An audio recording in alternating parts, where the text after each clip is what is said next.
Evening, everyone, and welcome back. Evening, Duggan. Evening, Alf. Evening, Ian. Happy New Year to everyone. Hope you're all doing well. It's been a while, so let's start by reminding ourselves of what happened before the holidays, before the Christmas, before New Year, which I hope you've all enjoyed. Um, we'll have a quick look at the results first. It was, of course, a victory for Foss Road and for Haggis against Fulchester. Los Santos had a 2-2 draw with Northern Burn. East Coast drew away to Sancte Sloths, held 1-1 by Badgers. Stackington 3-1 winners against Dudley, and finally Exiles beating Vikings 2-0 on the road, leaving the table looking like this. 37 points. Technically, I mean, not guaranteed, but usually that's around enough. 37, 38, maybe a little bit more for Badgers. So that could be just around the corner for them to verify. Foss Road, Exiles, probably Dudley. Top four are looking sort of relatively likely to make the playoffs. Then there's Vikings, Northern Burn, Stackington, East Coast, and Fulchester, perhaps Los Santos and Haggis. Um, Also still in the running. Stanley, maybe. It's going to be tricky. It's going to be tricky for the teams below Fulchester, I would say, to get into the playoffs. If we're thinking about the seven remaining games, there's 21 points on offer.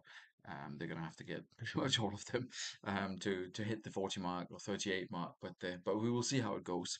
We have, of course, got a bunch of fixtures lined up for this evening, a full round, as you can see. Badgers are at home to Stackington. Stackington, who cannot afford to lose ground here. Dudley Hill and Foss Road meet each other. Evening Smuts, evening Scott. We've got East Coast hosting Haggis. Just below the line there, East Coast looking for 3 points here. Exiles in third, looking for a win against Sancte, who are, of course, down at the bottom. Fulchester against Los Santos. This is a big one for Los Santos. 3 points here, and they are potentially in it. 0 points for them here, and it's really just Fulchester who are in the running, I would say, realistically speaking, for that last playoff spot. Northern Burn in sixth position, they take on the Sloths.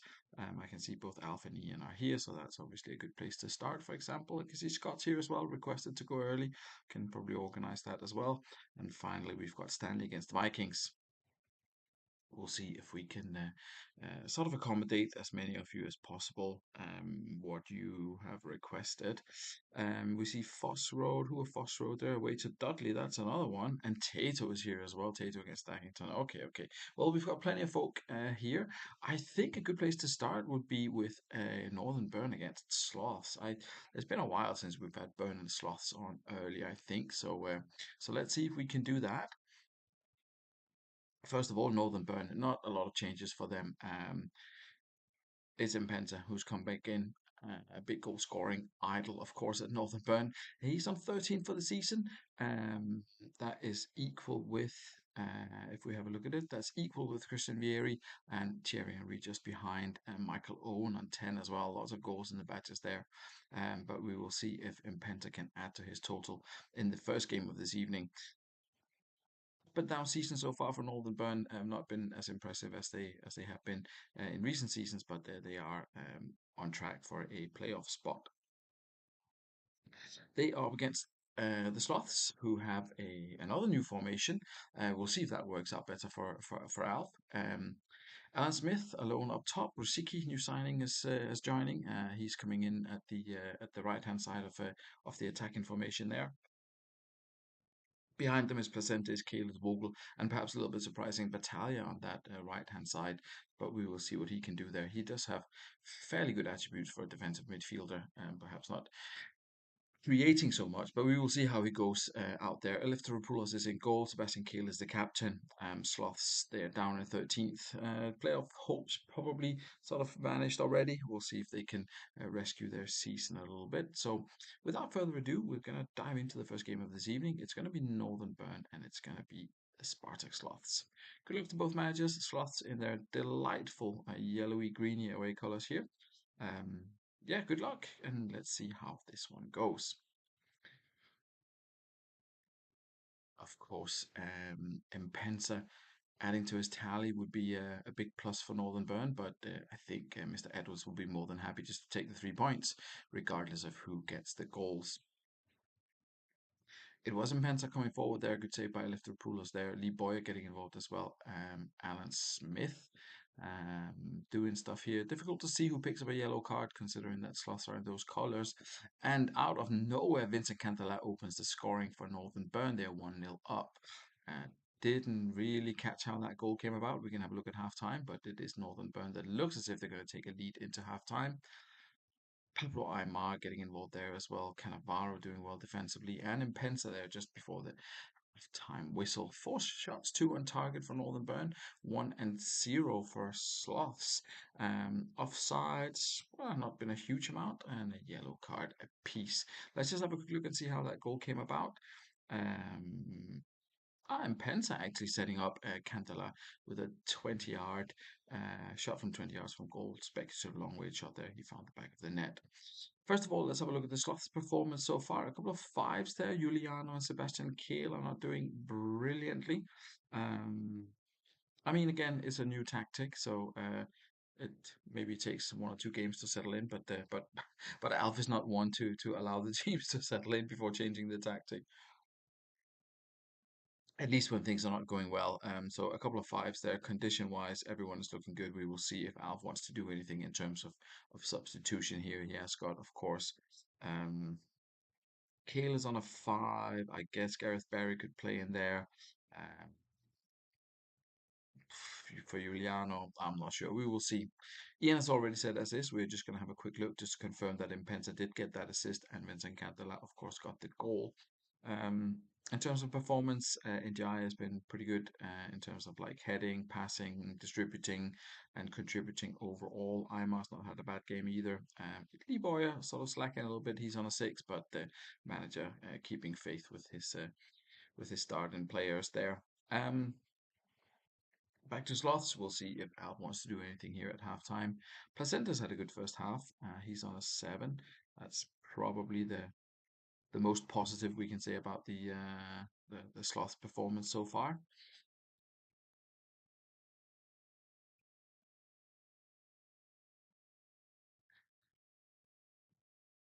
So Neto, I was questioning whether that would make sense to have him there, but he has got pretty decent stats actually, and has played relatively well for the Sloths this season. So not surprising that he's continuing to be given chances.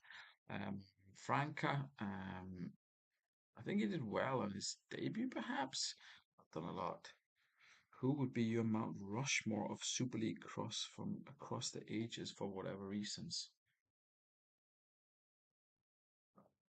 Uh, Good question. I've not been paying that much attention, to be honest. Um, I rarely do. Even when I'm clicking the things. Mount Rushmore of Super League clubs. I, difficult to say. I mean, Northern Burn, of course. People who have been kind of true to the club names. I guess they have a bigger chance of being remembered.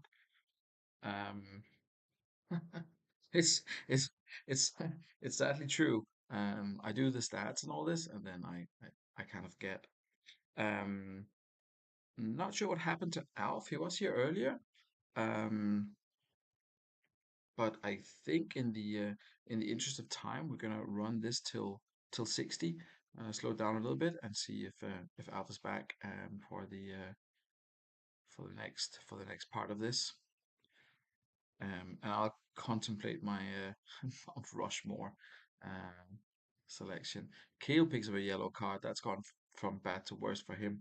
Impensa looking to be in the provider's role again, but I'm not sure who also took the chance, but did manage to convert it. And here we have Toneto and Franca. Franca with a shot, and it's Sloss who have equalized. Franca, who had a fairly quiet first half, suddenly finds himself in acres of space and has brought this game to life with an equalizer for the Sloths on 52-minute mark. We're up to the hour now. We'll see what happens here. There's going to be another yellow card for someone. Uh, Jera, Let's see. Sloths were the only shot of the second half so far. We'll have a look at the stats. Yeah, an assist for Toneto, as mentioned. Not surprising that Alpha is still relying quite heavily on him. Mark Giuliano somehow is on a five. That seems a little bit harsh considering his good passing and only missing one tackle. Sebastian Kehl, yeah, I mean a five is perhaps a little bit harsh for him as well. They're not playing badly, Sloths, to be honest, and they're definitely still in this. Um, Meanwhile, Northern Burn, a bit of a slow start to the second half, and then Patrick Vieira's on a yellow, and so is Cosmin Contra. They really need the 3 points here. Home to Sloss is one of the games that they should be winning to keep that playoff spot. Ian goes as is. We'll wait a little bit and see if Alf is here and if he can add to the if he can add to the party here. To be honest, attacking wise, maybe Alan Smith for Vasiliuk is sort of the only change that's really on the cards here. Rosiki's on a five, could put Okan in maybe. I think he's a right-sided as well. But we'll see if Alf's about and if he wants to do anything. Meanwhile, Burn would be on mine. Sloths as they are batshit crazy. Devils have to be there, I guess, for the 5 connection and also for Devils who had that spectacular season. I guess that's a decent shout as well. Um, I'd love to include some of the season 1 to 4 teams, but I mean, none of us really remember them, to be completely honest. Halle, of course, but apart from that, who really remembers the early season? Uh,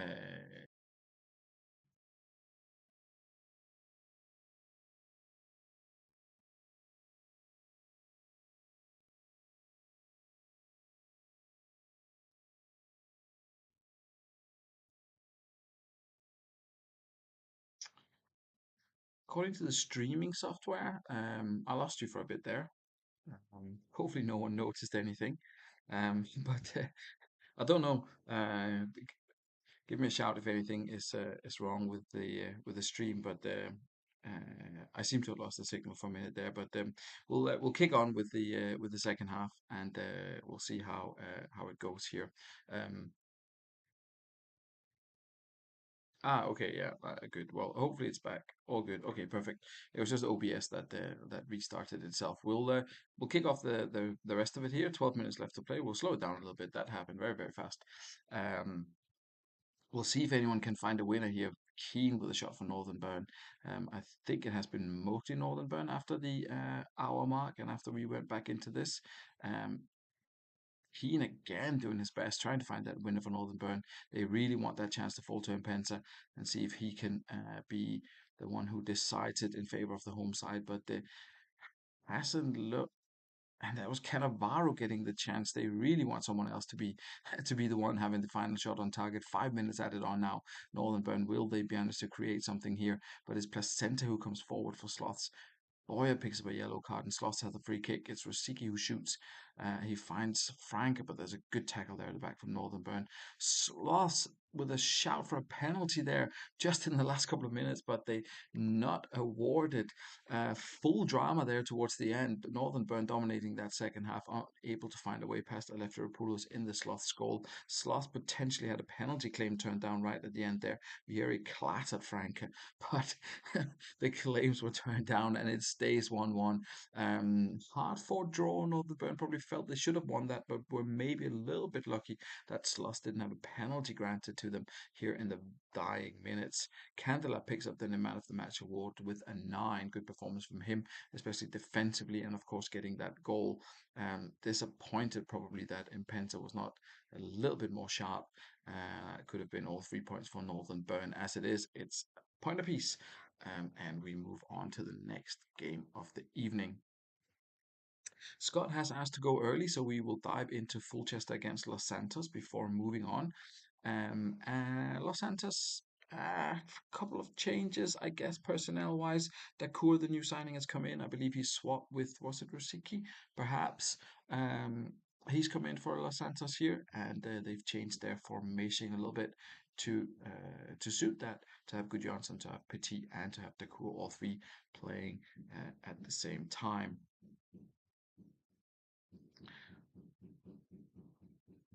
So that's where we're at with Los Santos. They are up against Fulchester. Fulchester, just the one change for them. It is Song Young Cook who comes back in for Varlamov, I think it was, who played last time. They had that good run, two good wins there, and then they lost to Haggis for their away game last time out. They are facing Los Santos at home.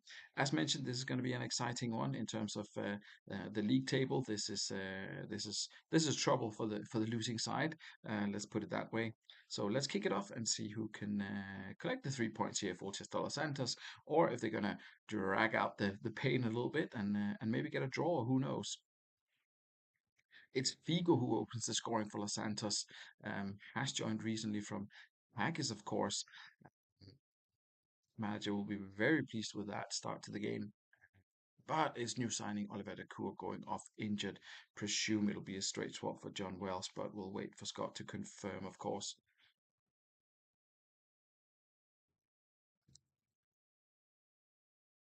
Don't see any other obvious. Yeah, Scott confirms Wells comes straight in. Um, so a little bit of good news, a little bit of bad news, a goal, but an injury.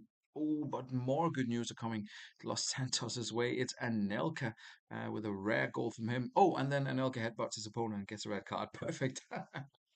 Plenty of action for Los Santos here. I'm going to presume Harasimovic centralized, or maybe David Collins moving forward. I don't know, Scott, if you want to do anything at this point, or if we roll it till halftime. And in fact, that's what I'm going to do. I'm just going to roll this till halftime. It's only a couple of minutes, and we can make the changes then. There we go. Halftime coming up. So yeah, plenty of action, plenty of talking points here in that first half. Los Santos completely unstoppable. 8 shots, 8 on target. Fulchester overwhelmed completely by that first half performance by the visitors. Let's just have a quick look and see what Anelka got up to. Jumped above Javier Zanetti and scored for Los Santos, assist by Good Johnson. And then using his head again, this time not on the ball, but on relatively innocent Fulchester DMC. Yeah, bad news. Bad news for Anelka. We will see. We'll see if the FA decides to punish him with more than one game. But I think Australia is one of those where you can do pretty much what you want, and it's a one game ban. Scott confirms roll till 60. Just a quick look here for the records for Fulchester. It's been a bit of a poor one for Kutasov, but a quiet one for everyone else. They just haven't been able to deal with that pressure from Los Santos. Second half kicks off. Let's see if Fulchester can find a bit way back into this one.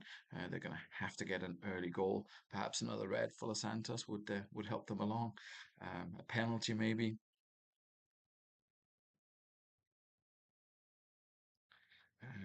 It doesn't look particularly promising, although here comes Kutasov. Uh, But now he's furious.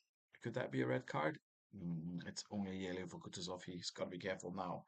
Los Santos trying a little bit coming forward again. There's David Collins, but Figo has moved into an offside position. Good Johnson then obstructs Pizarro. Pizarro, who was on a decent run for Fulchester, started scoring goals. He's kind of stopped that again, which is not good news. Fulchester still goalless. Los Santos, I mean, as mentioned, nothing really happened. A lot of offsides for Forchester there. Los Santos, let's see how it's going. Ariel Ortega is on a 6. That's not brilliant. And Morientes is out on the bench. He could potentially come in for Harasimovic. I'm not sure what Scott wants to do, if anything, at this stage. Fitness wise, he has no concerns. Oliver the course obviously already injured. Everyone kind of doing okay. Fulchester is not looking brilliant. Pizarro, let's who is running offside. Oh, it's all of them. Scott says roll, and it's the combined efforts of Zanetti, Pizarro, Brooking, and Kutuzov who are responsible for the 12 offsides that have been given to in Los Santos' favor so far. We put this back up to very fast. Los Santos, see if they can add to this. It does look more likely than Fulchester pulling one back, although Los Santos are of course down to 10. Doesn't seem to affect them too much. I guess defensively they're still going to be very, very solid. Collins coming forward, wasn't able to do anything. And here comes Brooking. David Collins picks up a yellow card there for unnecessary foul. Now it's Sylvester with a yellow.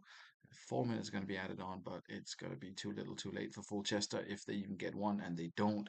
They didn't even manage a shot on target. That is very disappointing. 17 offsides there as well. Very effective from that Los Santos offside trap. And a good result for Los Santos. That kind of, I guess, theoretically keeps them in it. Scott's going to be pleased with this one. Plenty of yellow cards, though, potential. Um, Suspensions coming for that Los Santos side. Sebastian Frey, good goal, good performance in goal there from him. Maserati picks up a 6. Son Young-kook, who came in, only gets a 5. Pizarro doesn't even have a shot on target. And yeah, just the offsides are out of control, to be honest. Yeah, that was the undoing of Fulchester. Good offside trap by Los Santos, and yeah, that's somehow how it goes. Next up, Dudley Hill against Foss Road. Stee is here, and Smuts was as well, so I believe we can go with this one. Dudley go unchanged. They lost 3-1 to Stackington, but no changes from the manager. So we will see. They are at home to an informed Foss Road side of Foss Road, Foss Road side, Foss Road Unicorn side. A couple of changes for Foss Road. Hovland has been suspended, so Leo 4. Um, who had joined from Düsseldorf, comes into central defence. Lawson not being fancied, 667 average there, not looking good for him. It's also coming back in, I believe. Szymkowiak drops out, and Agahawa goes to the bench. Ronaldinho's in there as well, and Fori Kwakwe, no idea, is here as well. Foss Road, they're on a good run. They haven't lost since that Northern Burn defeat. They have got a couple of tricky games coming up now here. They've got Dudley away, Sloths away. Then they've got Sancted home, possibly winnable. Not the best run in for them with Los Santos, who could be in form, Vikings who are strong away from home, and of course Exiles who are just strong. Not the easiest, so a couple of good points for them to pick up before they get to that stage. We will see if they can do that tonight. I believe Smuts was here earlier. And of course, Steve is here. So let's kick this one off. It's Dudley Hill against Foss Road in their lovely green colors here.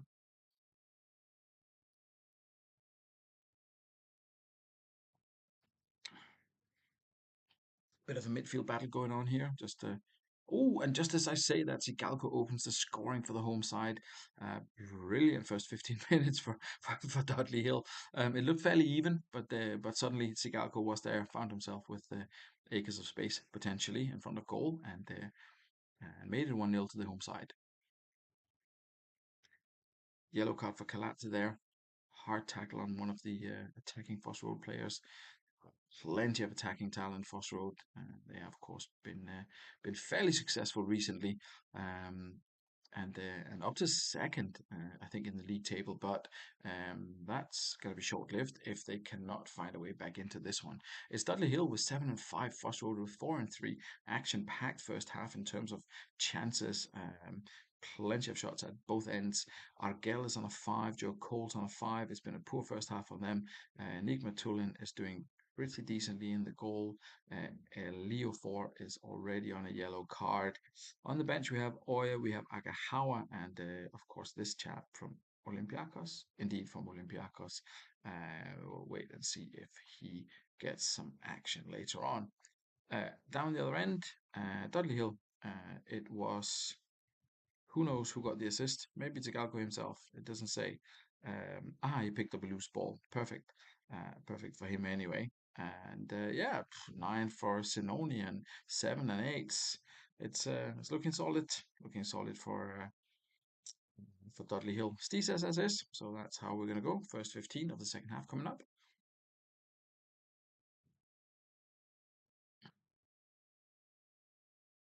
It's been fairly quiet, but here comes Simeone. Sinoni is there. Free kicks awarded. It's Roberto Carlos who takes it. There comes Nicky Forinko. Someone found Sigalko in the area, but he wasn't able to score. But it's Emerson. I believe it was a loose ball after an Emerson attempt that Sigalko picked up before, and maybe this was a loose ball from a Sigalko chance that was picked up by Emerson, who made it 2-0 for Dudley Hill. 9 and 7.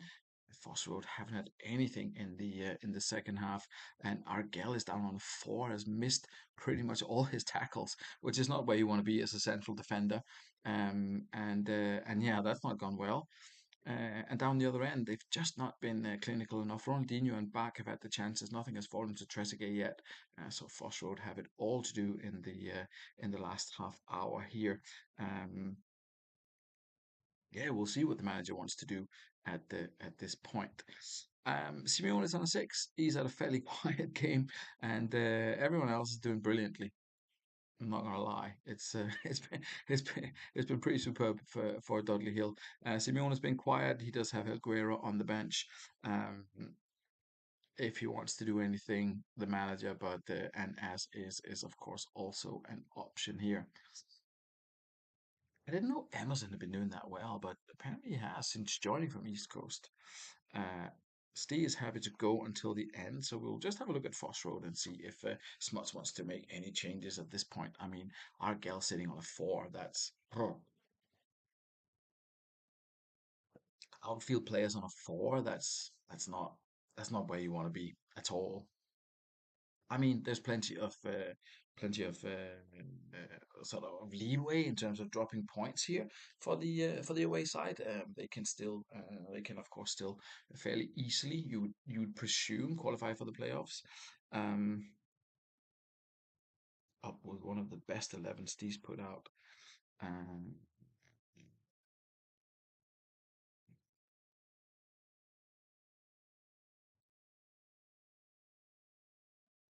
okay, like that. Mhm.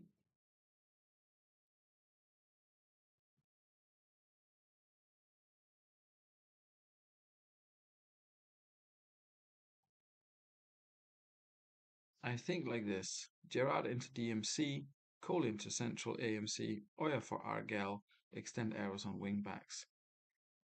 I think that's pretty much it. Um, let's see how that works out for Foss Road. Um, it's tricky. Dudley Hill had a very solid defensive record earlier on the season. They've been sort of slacking a little bit in that respect, but still formidable defensive unit that they have. And it'll take some breaking down.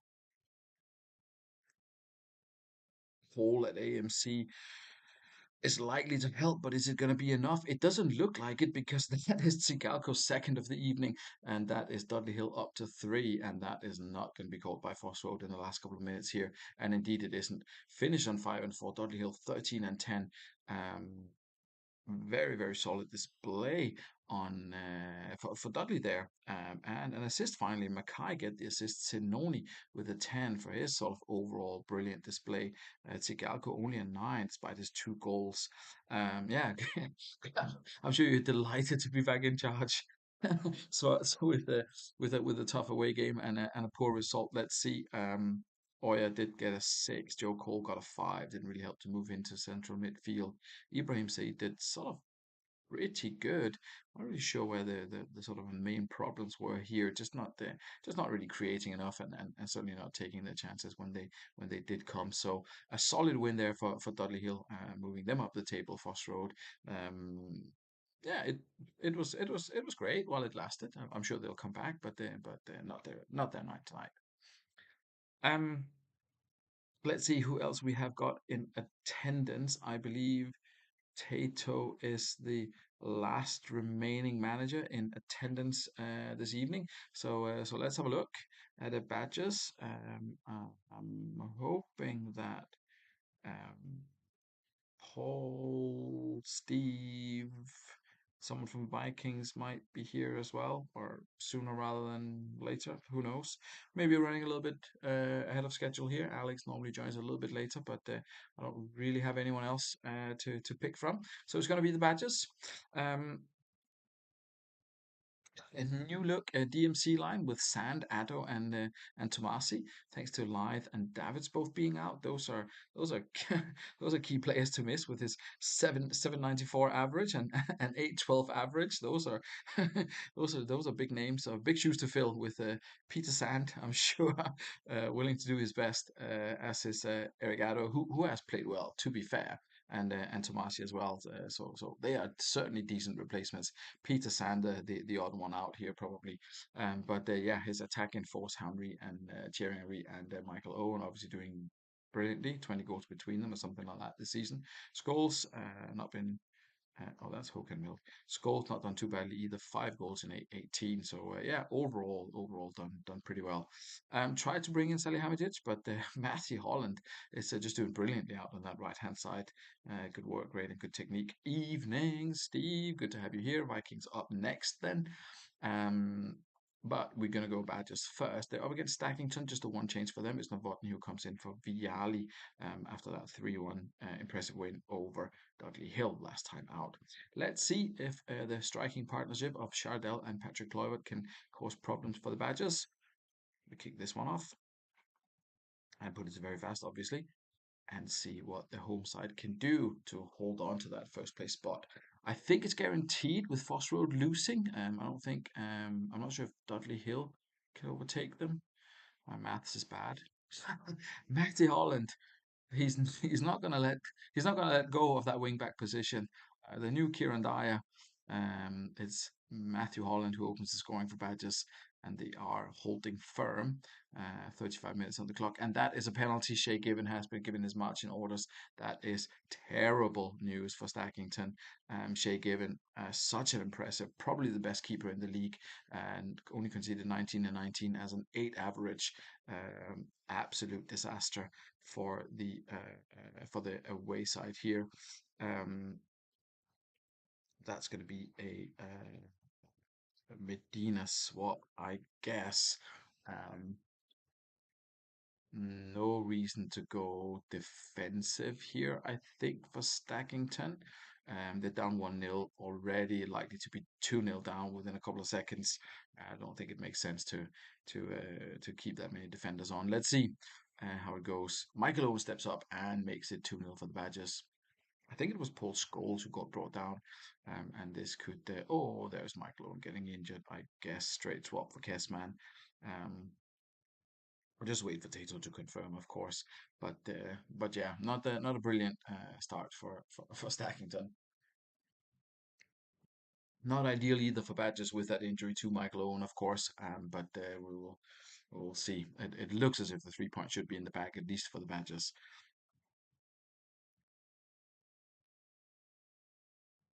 And we've reached half time, and indeed 6-3 for Badgers, nothing at all for Stackington. Shay Given gets a 4 for having done nothing and then getting sent off. Asun Sao is on a 5. Montano is on a 5. Difficult times for the away side, and it'll be difficult to find a way back into this one, to be honest. Badger said they're good until 60. Okoronko's on a 9. The 3 DMCs, let's see where they are at. Sand is on a 7. Addo's on a 7. And Tomasi's on a 7. Yeah, they're doing good. They're doing good. Penalty conceded, or sorry, committed against Paul Scholes. He gets the assist for that. While Michael Owen had the assist for the first goal, and he is out. 54 fitness, probably not the worst. We roll until 60 and see if Badgers can add to that in the second half.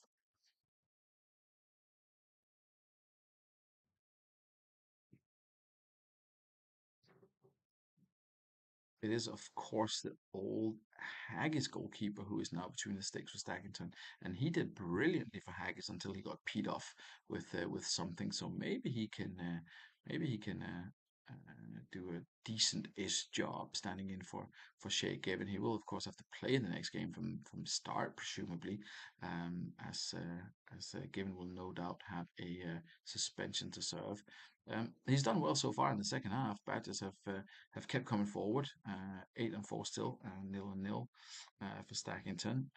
He is on a 7. Everyone else doing sort of badly, but tricky under the circumstances, to be honest. We'll see if if Tatum wants to do anything. He has got Salihamidzic and Rayad. Maybe you want to see Rayad in action. Likes a bit of Rayad, doesn't he? Ryan Giggs, captain's on a 7. Unlikely to be subbed, though. Scholes maybe off Rayad. I don't know. Maybe he'll just roll. We'll see. I don't think fitness wise there are any concerns really for the badges. No, there isn't. It's tempting, of course. We'll just run, he says. We will just run. And that's what we're going to do. Can badges find? Oh, they get another penalty, but it's saved by the Stackington goalkeeper. No red cards there. Um, And it's Nakata with the Stackington goal. Just a couple of minutes left to play. Should we slow it down? No, we shouldn't. It finishes 2-1. Stackington almost found a way back into this one. It was Nakata after Kessman missed the penalty. Scary, scary moments there right at the end. Brilliant performance from Quenza, the backup keeper, coming in, getting a 9 and keeping Stackington in that. Um, just until the end. Yeah, that's that's a that's a poor penalty. You come in, you get a chance, and you miss a penalty. That's terrible news. That's terrible news for the Badgers.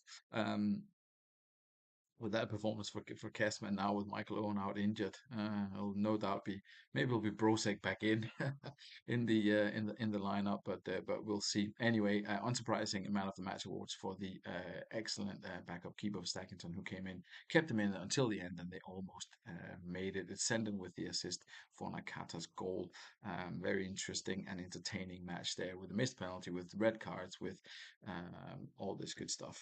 Easier than it looked in the end. Indeed, Badgers uh, cling on to that top spot.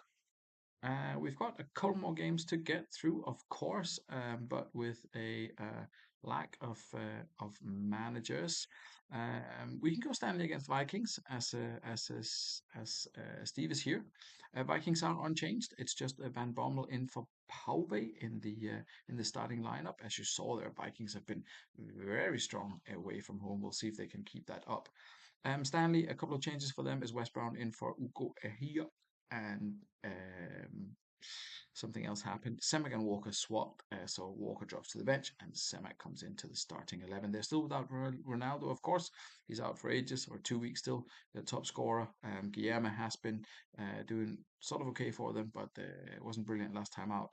And they're stronger home than away, of course, Stanley, but Vikings are better away than home, so that probably evens itself out. Nevertheless, we are ready with the first half of Stanley against Vikings. We will see who comes out victorious in this one. Vikings, of course, still in that playoff spot, looking to add to the tally here, taking advantage of Foss Road dropping points and the but it's Semak who opens the scoring after just 6 minutes. Northern Burn dropping points as well. Could be good news for Vikings, but they would obviously need to pick up 3 points here. Otherwise, there's no use at all. It's Guillermo with the second. Vikings all over the place. Such a good um, record away from home as well, and it's been put to shame by that excellent first 20 minutes by Stanley here. Uh, Vikings not without their own chances, but they are completely unable to deal with Guillermo at the moment, and he has made it 3-0 for Stanley with with a half time just coming up here. 7-6 for Stanley. Vikings only 3-1, completely overrun by the home side. It's been poor from Ferdinand and from Liberani and from Shevchenko and from Nedved. 4 players on a 5. Absolutely not what the manager wanted to see as he joins us here. Wishing everyone a happy new year. Happy New Year to you too as well, mate. Sorry that it's first half's turned out the way that it's done. Um, happy to make changes for you, move people around, make substitutions. Just let us know. Meanwhile, we will enjoy the Stanley stats here. Lee Young Pyo gets an assist, so does Nicky Butt. It's Guillermo who's had 4 shots, 3 of them on target, 2 of them went in. Excellent conversion from him. Only 5 passes. That's what you want from your striker.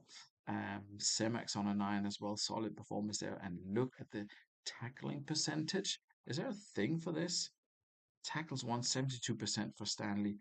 It's looking very good for them with Nicky Butt, with Gianni Chetta, and with a Gary Neville with 3 key tackles there. And Vikings are going to do their thing.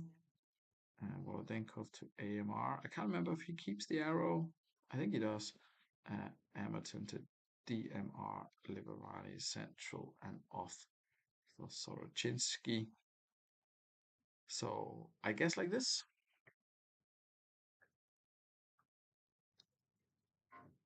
trying the old trick to pile on the pressure down that right hand side and try their luck that way. See if that will work out for them. Who is down that left side? There's no one really.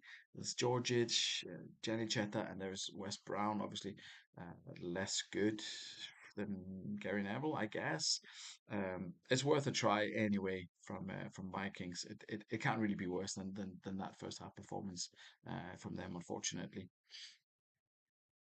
Let's see. If anything happens early on here in the second half, off the crossbar, there comes Shevchenko. Arca was involved as well.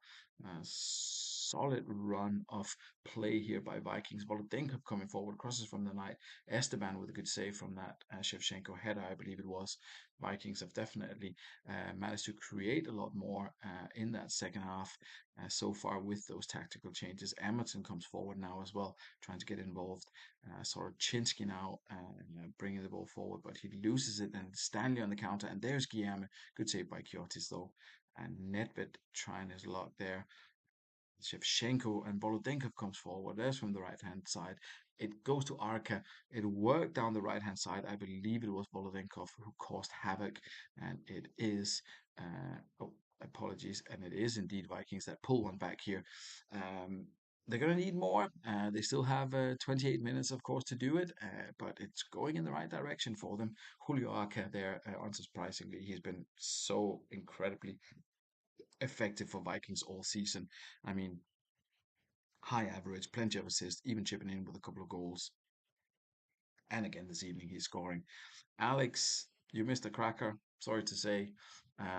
You'll. I'm not sure if you'll enjoy watching it back, but you missed a cracking game. Nedved. Oh, he's on a five. There's Salas. You'd put Salas in, wouldn't you? Really, and just keep that arrow. Maybe drop Hersey back.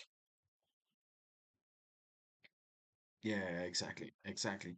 Salas on for Nedved, and Salas swaps with Hersey. Uh, That's the obvious one for Vikings here. Looks as if they could get back into this one, Vikings. The way things have been going in the beginning of the second half, they're going to have to keep up that pressure though. And it looks as if Stanley is still looking solid. They're not done yet. The home side, even though Vikings have had the better of the beginning of the second half. Let's see what happens as we dive into the last 28. Vikings are going to need another goal. They're going to need it soon.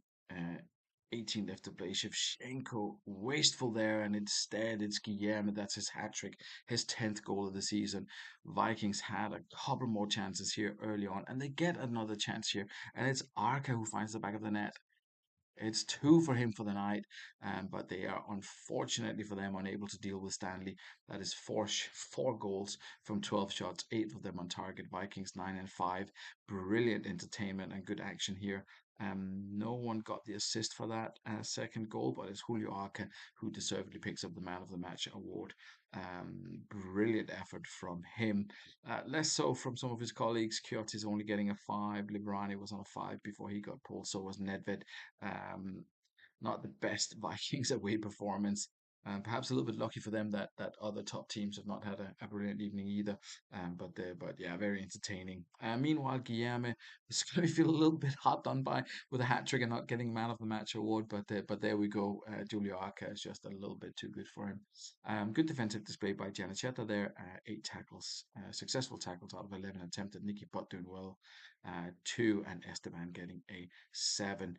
Solid result for Stanley, who, as mentioned, have been much better at home than they have been away, and all 3 points in the bag for them. We do have a couple of games left, of course. No managers in attendance. I have got instructions from Ross, so I will go with Exiles against Sanctay first. Exiles are unchanged, so we'll dive straight into this. Sanctay are changed. Change formation, and we have got Riquelme is playing. He's on his way out. So is Oliver Kahn. You'll see those swaps coming later on. By the way, as mentioned, game week 20 is the closure for the transfer market. So that is it. No more deals will be completed. Um, oh, just in time, indeed. You are here just in time. Good luck. As we're about to dive into to the first half of Exiles against Sancte. Um, Sancte, one of the teams, as you've probably seen, who don't have a brilliant away record. Let's see if that changes this evening. It doesn't look like it, to be honest. Christian Vieri moves to the top of the goal scorers chart all by himself with 14 goals for the season, as Impensa was unable to find the back of the net earlier on. Exiles have been incredibly strong this season. I think Sir Roberto has a 740 average or something absolutely ridiculous. Sancti, of course, uh, finding it very difficult to do anything with him. And it's not going to get any easier here because their central defender, Christian Kivu, their captain, has been sent off. I'm here just in time by the looks of it, says Ross. I, I'm guessing you almost wish you'd missed it. I'm sorry. I'm sorry to be the bearer of bad news, but you're 2 goals down and you've had a central defender sent off. Not sure. One at the back, maybe, just for the hell of it. John Curtis, of course, is on the bench, could potentially come in. Um, an Exile side in top form is not a dream opponent for anyone, of course, and it looks as if it's going to be tricky, a tricky second half for Sancte here.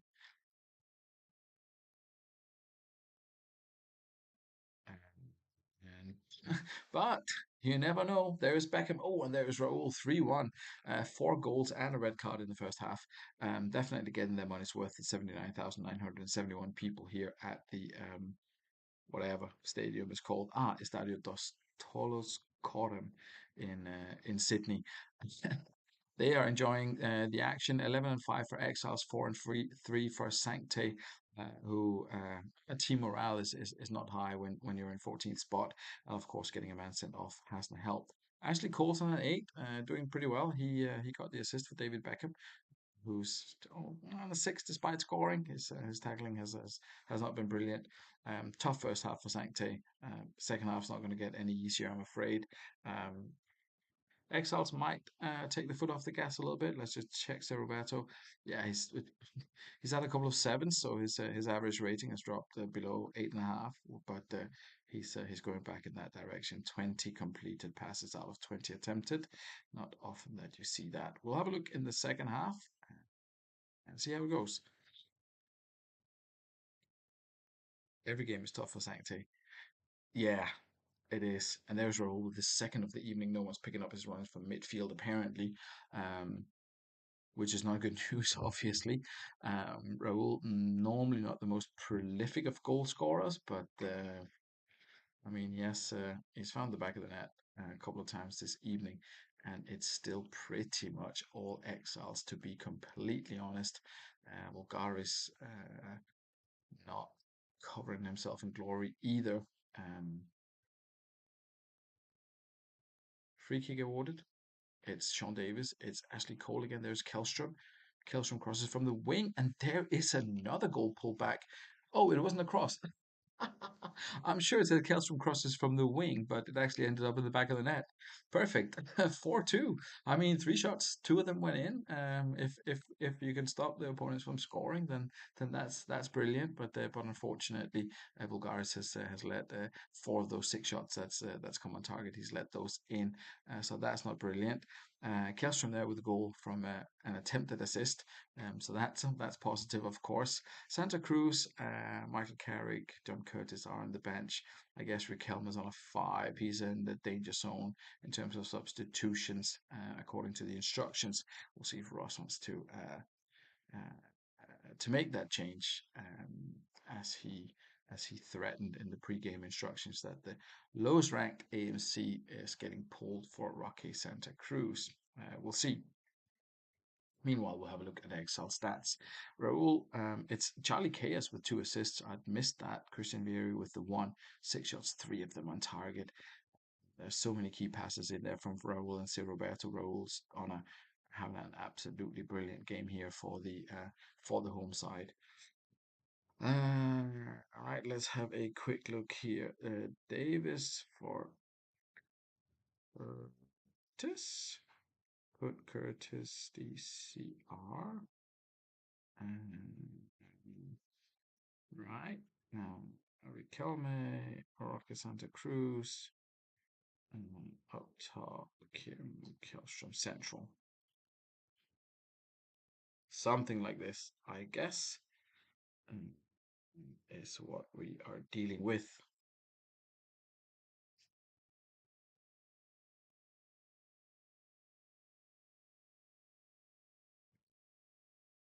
Looks like it. Looks like that's in line with the instructions given. We'll cross our fingers for Sancti and hope that they at least stem the tide in terms of conceding and potentially could sneak a goal. And who knows, maybe a second. Last half hour coming up. It's zero better coming forward. Garis is starting to make saves, so that's good news. But unfortunately for them, it's Exile still creating chance after chance. Vieri coming forward now. Smooch coming forward. They're queuing up to have shots on target. Well, is lucky for Sancte, as mentioned, they started making saves here in the second half. And it's now Kjellstrom and Crespo combining. Sancte almost pulled one back there. That would have made it very exciting if they had made it 4-3 here with 10 minutes to go. I think we're going to slow this down just a little bit, just because of the amount of excitement, which obviously immediately then disappeared. Oh no, here is Sancte coming forward. They lose the ball. Exiles take it down the other end. Beckham can't stop Vieri. Vieri with a good shot on target. Curtis blocks it though. Shot here is going to be a joke. Yeah, there's quite a lot. It's a bit of a shooting gallery. It quieted down a little bit at the end. 18, no, 23 and 14 on target. So yeah, that that was a little bit wild from Exiles.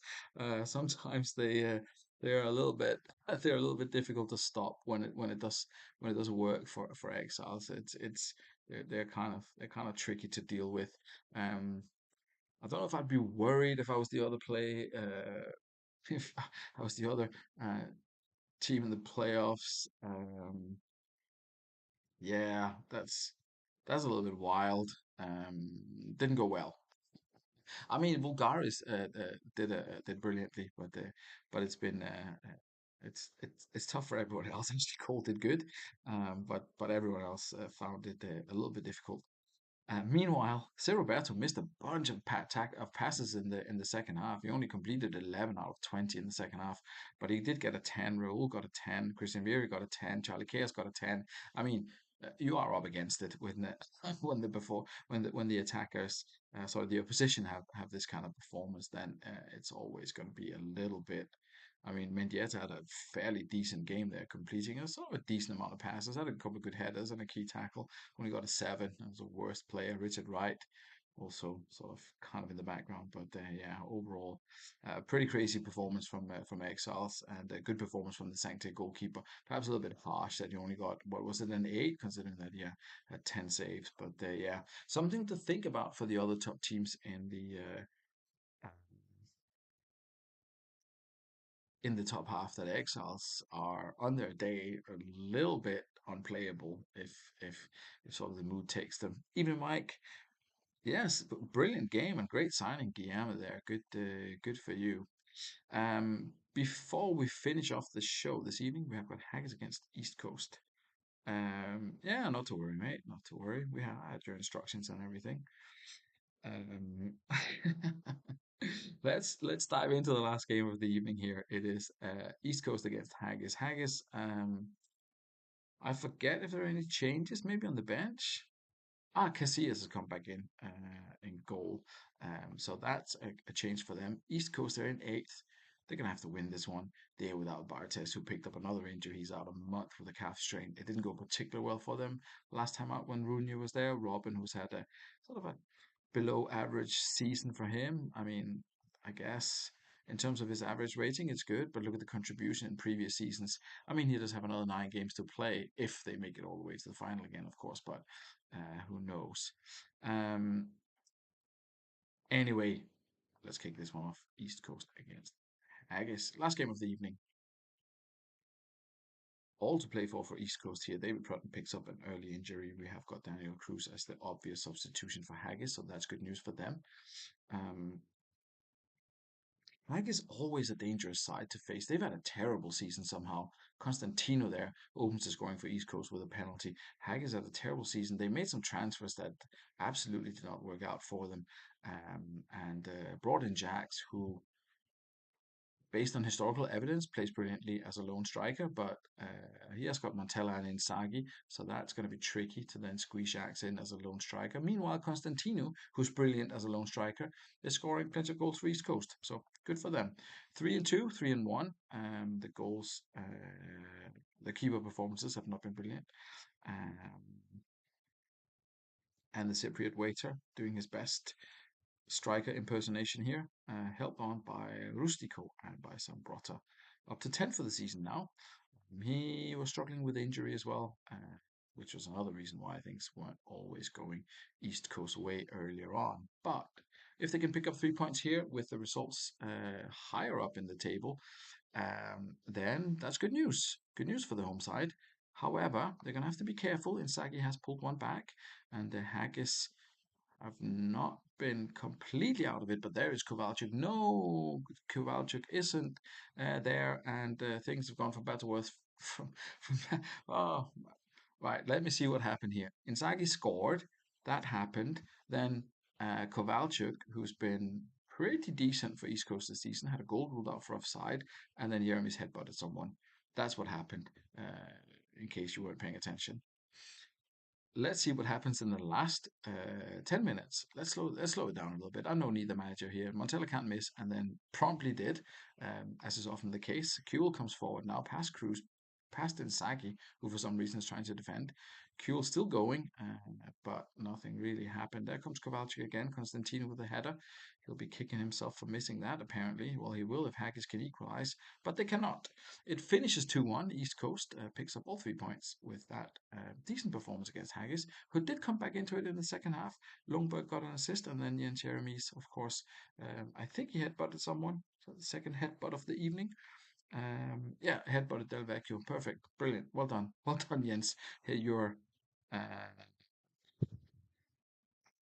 has he been sent off this season before? He has. He already has 3 red cards. That's right. Yeah, that'll be his fourth red card of the season. So that's good. Del Vecchio, of course, that's a story. The player that he was swapped with famously back in the day. So yeah, good. That's a little bit of a headline there. Interesting, interesting.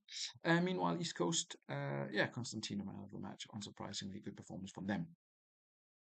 That concludes the action. We will have a quick look at the results here. That was win for Badgers, win for Dudley, win for East Coast, win for Exiles. Some big name teams there winning. Los Santos then beat Fulchester. Northern Burn drew with Sloss. They dropped to 7th. Unfortunately for them, Vikings dropped to 6th with that defeat at Stanley, making the table look a little bit like this. Badgers on 40. That should be enough. Exiles just behind them. Then there's Dudley Hill, there's Foss Road, and then there's a bit of a gap down to East Coast, to Vikings, to Northern Burn, to Stackington, to Fulchester, only 5 points behind the line. Los Santos only 5 points behind. Stanley only 6 points behind Vikings. I mean, not out of it. Haggis on 22, that's tricky. But Stanley there on 24. I mean, it stranger things might have happened. I'm not sure, but yeah, Fulchester, Los Santos, Stanley, don't count them out with such a small gap to East Coast and Vikings. Um, who knows? One of the closest seasons we've had in a while, with all the way down to 11th. Definitely still in it mathematically anyway. Maybe looks unlikely they reached 40 points, but someone could make it from there for sure, for sure. Finally, I look at the fixtures. This is going to be big. Exiles at home to East Coast. Badgers are away to Haggis. Then we've got Los Santos hosting Dudley. Northern Burn are away to Sancte, must-win game for Northern Burn. Sloths are hosting Foss Road and must-win for Foss Road. Probably not, but 3 points would be good for them. Stackington, Stanley must-win for Stanley. There's must-win games all over the place here, basically. Same for Fulchester. Got to keep up. Got to keep up. That's what we're going to be looking at. Packs will be out to WhatsApp. Any of you who are not on WhatsApp but want to be, drop me your number and I'll add you to the WhatsApp. If not, you can stay on Twitter. It's all good. Um, Thank you. See you in about a week. Good night, everyone.